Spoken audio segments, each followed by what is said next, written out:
ಒಂದು ಮನೆಯಲ್ಲಿ ಬಾಗಿಲಾಕೊಂಡಿದ್ದಾರೆ. ಅಯ್ಯೋ ದೇವರೇ, ನಮ್ಮ ಸೇವಕರು, ನಮ್ಮ ಪಾಸ್ಟರ್, ನಮ್ಮ ಸ್ವಾಮಿಗಳು ಸೆರೆಯಲ್ಲಿದ್ದಾರಪ್ಪ, ಅವರಿಗೆ ಬಿಡುಗಡೆ ಮಾಡು, ಅವರನ್ನ ಕರ್ಕೊಂಡ, ಅವರು ನಮ್ಮನ್ನು ಆಶೀರ್ವದಿಸಲಿ, ಅವರು ನಮಗೆ ಸುವಾರ್ತೆ ಹೇಳಿ, ಅವರು ನಮಗೆ ವಾಕ್ಯ ಹೇಳಿ, ಅವರು ನಮಗೆ ಬಲಪಡಿಸಲಿ, ಅವರು ನಮಗೆ ದೃಢಪಡಿಸಲಿ ಎಂಬುದಾಗಿ ಆ ವಿಶ್ವಾಸಿಗಳು ಹೇಗೆ ಪ್ರಾರ್ಥನೆ ಮಾಡ್ತಾ ಇದ್ರು? ಆಸಕ್ತಿ, ಆಸಕ್ತಿ. ಹಲ್ಲೆಲೂಯಾ. ಆಸಕ್ತಿ. ಮೊದಲನೇದಾಗಿ ದೇವರಲ್ಲಿ ಆಸಕ್ತಿ ಇರಬೇಕು. ಎರಡನೇದಾಗಿ ದೇವರ ಸೇವಕರಲ್ಲಿ ನಿಮಗೆ ಆಸಕ್ತಿ ಇರಬೇಕು. ಆಮೇಲೆ ಮೂರನೇದಾಗಿ ಯಾಕೋಬನ ಪತ್ರಿಕೆ 5ನೇ ಅಧ್ಯಾಯ 16ನೇ ವಚನ. ಯಾಕೋಬನ ಪತ್ರಿಕೆ, ಜೇಮ್ಸ್ ಚಾಪ್ಟರ್ 4 ವರ್ಸ್ 16. ಯಾಕೋಬನ ಪತ್ರಿಕೆ 5ನೇ ಅಧ್ಯಾಯ 16ನೇ ವಚನ. ಹೀಗಿರಲು ನೀವು ಸ್ವಸ್ಥವಾಗಬೇಕಾದ್ರೆ ನಿಮ್ಮ ಪಾಪಗಳನ್ನು ಒಬ್ಬರಿಗೊಬ್ಬರು ಹರಕೆ ಮಾಡಿ, ಒಬ್ಬರಿಗೋಸ್ಕರ ಒಬ್ಬರು ದೇವರನ್ನು ಪ್ರಾರ್ಥಿಸಿರಿ. ನೀತಿವಂತನ ಅತ್ಯಾಸಕ್ತಿ ಉಳ್ಳ ವಿಜ್ಞಾಪನೆಯು ಬಹು ಬಲವಾಗಿದೆ. Amen, amen, amen, amen. Hallelujah. ಮೊದಲನೇದಾಗಿ 91ನೇ ಕೀರ್ತನೆ 14ನೇ ವಚನದಲ್ಲಿ ಅವನು ನನ್ನಲ್ಲಿ ಆಸಕ್ತನಾಗಿರುವುದರಿಂದ, ಅಂದ್ರೆ ದೇವರಲ್ಲಿ ಆಸಕ್ತನಾಗಿರಬೇಕು. ಎರಡನೇದು ಅಪೊಸ್ತಲರ ಕೃತ್ಯ 12 ಅವನು ದೇವರ ಸೇವಕರಲ್ಲಿ, ಅವರ ಕಷ್ಟಗಳಲ್ಲಿ, ಅವರ ಪರಿಶ್ರಮಗಳಲ್ಲಿ, ಅವರಿಗೋಸ್ಕರ ಪ್ರಾರ್ಥನೆ ಮಾಡುವುದರಲ್ಲಿ, ಸಹಾಯ ಮಾಡುವುದರಲ್ಲಿ, ಪ್ರೀತಿಸುವುದರಲ್ಲಿ ಆಸಕ್ತನಾಗಿರಬೇಕು. ಮೂರನೇದಾಗಿ ಒಬ್ಬರಿಗೋಸ್ಕರವಾಗಿ ಒಬ್ಬರು ಪ್ರಾರ್ಥಿಸುವುದರಲ್ಲಿ ಆಸಕ್ತರಾಗಿರಬೇಕು. ಕಷ್ಟದಲ್ಲಿರೋರಿಗೋಸ್ಕರ, ಬಾಧೆಯಲ್ಲಿರೋರಿಗೋಸ್ಕರ, ಸಭೆಯಲ್ಲಿ ಬರೋರಿಗೋಸ್ಕರ, ಅಲ್ಲಿ ಬಂದು ಒಣಕಾರ ಹಾಕಿದ್ದಾರೆ, ಕೂತ್ಕೊಂಡಿದ್ದಾರೆ, ಅವರಿಗೋಸ್ಕರ ಪ್ರಾರ್ಥನೆ ಮಾಡಬೇಕು. ಅವರ ಕಷ್ಟ ಏನು, ಅವರ ಸಮಸ್ಯೆ ಏನು, ಅವರ ಭಾರ ಏನು, ಅವರ ಬಾಧೆ ಏನು. ದೇವರೇ ನನ್ನನ್ನೇ ಆಶೀರ್ವಾದ ಮಾಡುವುದನ್ನು ಮೊದಲು ಬಿಡ್ರಿ. ದೇವರೇ ನನ್ನ ಪಕ್ಕದಲ್ಲಿರೋರನ್ನ ಆಶೀರ್ವಾದ ಮಾಡಪ್ಪ ಹೇಳಿ. ದೇವರು ಅವರನ್ನು ನೆನಪು ಮಾಡಿಕೊಂಡಿದ್ದಾನಂದ್ರೆ ದೇವರೇ ಅದಕ್ಕೆ ಕೊಡುವಂತ ಹೇಳಿದವನಿಗೆ ನೆನಪು ಮಾಡ್ಕೊಳ್ಳೋದಿಲ್ವಾ? ನೀತಿವಂತನ ಅತ್ಯಾಸಕ್ತಿ ಅಂದ್ರೆ ನೀತಿವಂತರಾಗಿ ಬದುಕಬೇಕು. ನೀತಿವಂತರ ಮನೋಭಾವನೆ ಹೇಗಿರ್ತದೆ?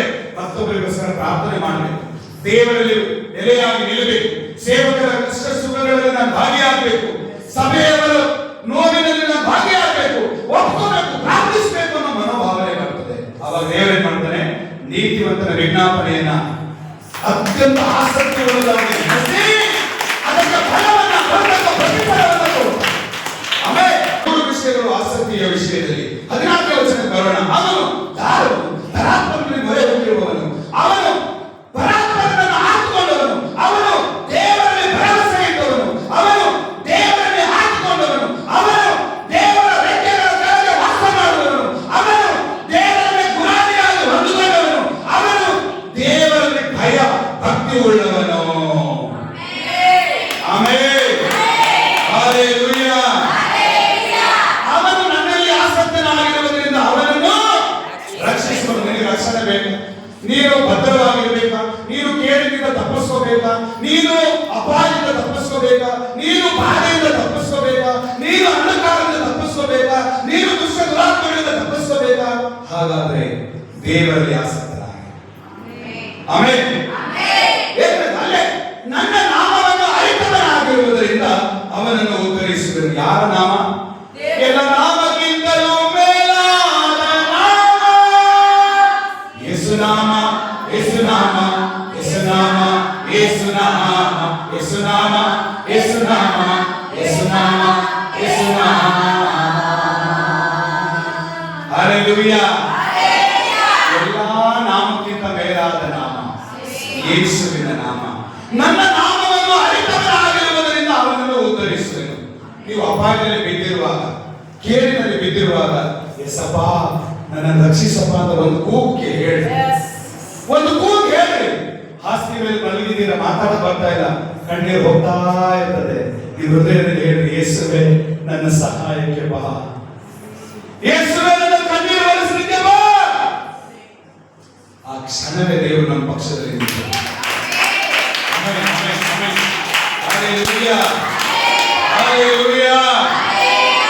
ನನ್ನ ನಾಮವನ್ನು ಅರಿತವರು, ನೀನು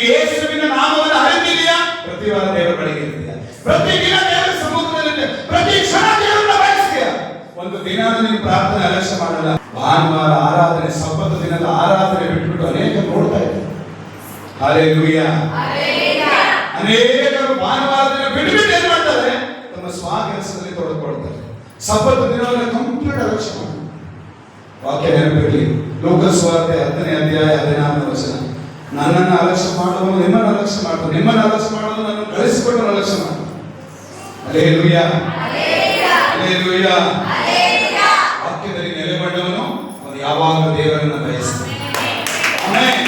ವಾಕ್ಯವೇ ದೇವರು, ಆ ವಾಕ್ಯವೇ ಯೇಸು ಕ್ರಿಸ್ತನಾಗಿದ್ದಾನೆ. ಆಮೆನ್.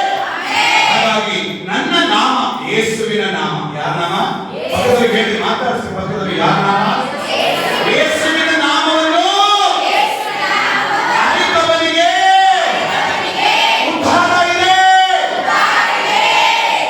ನಿಮಗೆ ಬರ್ತಕ್ಕಂಥ ಉದ್ಧಾರ ಪೂರ್ವದಿಂದಾಗಲಿ, ಪಶ್ಚಿಮದಿಂದಾಗಲಿ, ಉತ್ತರದಿಂದಾಗಲಿ, ದಕ್ಷಿಣದಿಂದಾಗಲಿ ಬರಲ್ಲ. ಅದು ಎಲ್ಲಿಂದ ಬರ್ತದೆ? ಯೇಸು ನಾಮದಿಂದಲೇ ಬರ್ತದೆ.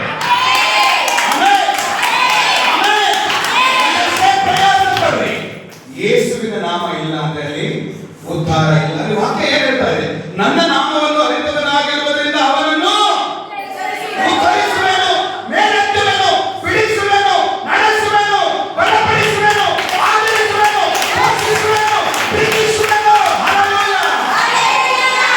ಯಾರ ನಾಮ? ಯೇಸು ನಾಮ. ಅರಿತಿದ್ದೀರಾ? ಅರಿರಿ, ಮರಿಬೇಡಿ. ಯೇಸು ನಾಮ ಅರಿರಿ, ಮರಿಬೇಡಿ. ಆಮೆನ್. ಯೇಸುವಿನ ನಾಮದಲ್ಲಿ ಎಷ್ಟು ರೋಗಗಳು ವಾಸಿಯಾದವು. ಯೇಸುವಿನ ನಾಮದಲ್ಲಿ ಅಮ್ಮ ನಡೆಯಲಿಕ್ಕೆ ಆಗಲಾರದಂತವರು ಕುಂಡ್ರೆಲ್ಲ ನಡ್ಕೊಂಡು ಹೋದ್ರಮ್ಮ. ಕಣ್ಣು ಕಾಣಲ್ಲ ಅಂತ ಕುರುಡ್ರೆಲ್ಲ ನೋಡ್ಕೊಂತ ಹೋದ್ರಮ್ಮ. ನಡ ಪಕ್ಕದವರು ಮೇಲೆ ಹಿಂಗೆ ಎತ್ಕೊಂಡು ನೋಡಕ್ ಆಗಲ್ಲ ನೆಟ್ಟಗಾಗಿ ಮನೆಗೆ ಹೋದ್ರಮ್ಮ.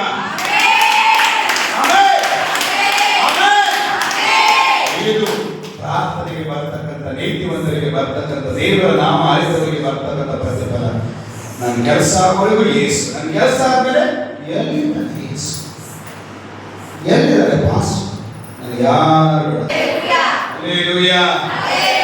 ಮೋಶೆ ಹೇಳ್ತಾನೆ, ಈ ಜನರಿಗೋಸ್ಕರ 40 ದಿನ ಹಗಲು ರಾತ್ರಿ ಗುಡ್ಡದಲ್ಲಿ ಬಿದ್ದೆ, ನಾನು ಊಟ ತಿಂಡಿ ನೀರು ಎಲ್ಲ ಮರೆತೆ.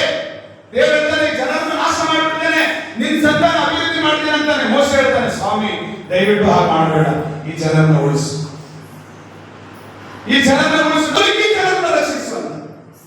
ಇದು ಒಬ್ಬ ಸೇವಕನ ಹೋರಾಟ, ಇದು ಒಬ್ಬ ಸೇವಕನ ಹೋರಾಟ. ಹಲ್ಲೆಲೂಯಾ. 15ನೇ ವಚನ ಓದಿಮ್ಮ. ಅವನು ನನಗೆ ಮೊರೆಯಿಡುವಾಗ, ಆಹಾ ಎಂತ ಮಾತ್ರಿ, ಅವನು ನನಗೆ ಮೊರೆಯಿಡುವಾಗ ಸದುತ್ತರ ದಯಪಾಲಿ. ಯಾರವನು? ಆಸಕ್ತಿ ಉಳ್ಳವನು. ಯಾರವನು? ಪರಾತ್ಪರ ಮೊರೆ ಹೋಗಿರುವವನು. ಯಾರವನು? ಪರಾತ್ಪರದಲ್ಲಿ ನಿವಾಸ ಸ್ಥಾನ ಮಾಡಿಕೊಂಡವನು. ಯಾರವನು? ನನ್ನ ಶರಣನು ದೇವರು ಎಂದು ಹಾಕಿಕೊಂಡವನು. ಆಮೆನ್. ಅವನು ಮೊರೆಯಿಡುವಾಗ, ಅವನು ಪ್ರಾರ್ಥನೆ ಮಾಡುವಾಗ, ಯೆಶಾಯ 38ನೇ ಅಧ್ಯಾಯ 1, 2, 3, 4, 5 ಅಲ್ಲಿ ಏನ್ ಮಾಡ್ತಾನೆ? ಹಿಜ್ಕೀಯನು ದೇವರೇ, ಪಾಸ್ಟರ್ ಹೇಳಿದ್ದು, ದೇವರು ಹೇಳ್ದ ಯೆಶಾಯ ಪಾಸ್ಟರ್ಗೆ ಹೋಗಿ ಹಿಜ್ಕೀಯ ರಾಜನಿಗೆ ಹೇಳುವ. ಅವನು ಹೋಗಿ ಹೇಳ್ದ, ಏ ಹಿಜ್ಕೀಯನೇ, ನೀ ಸಾಹಿತ್ಯ ಎಲ್ಲ ರೆಡಿ ಮಾಡ್ಕೊಂತ. ಅವನು ಒಂದು ಮಾತು ಸೇವಕರ ವಿರುದ್ಧ ಮಾತಾಡಲಿಲ್ಲ, ಒಂದು ಮಾತಾಡಲಿಲ್ಲ. ಅವನು ಮೊಣಕಾಲಾಗಿತ್ತು. ಕಣ್ಣೀರು ಅರ್ಥ ಅರ್ಥ ಅರ್ಥ ಅರ್ಥ ಅರ್ಥ ಸಿಕ್ಕಾಪಟ್ಟೆ ಅರ್ಥ. ಮತ್ತೆ ದೇವರು ಸೇವಕನ ಹತ್ರ ಹೋದ, ನಿನ್ನ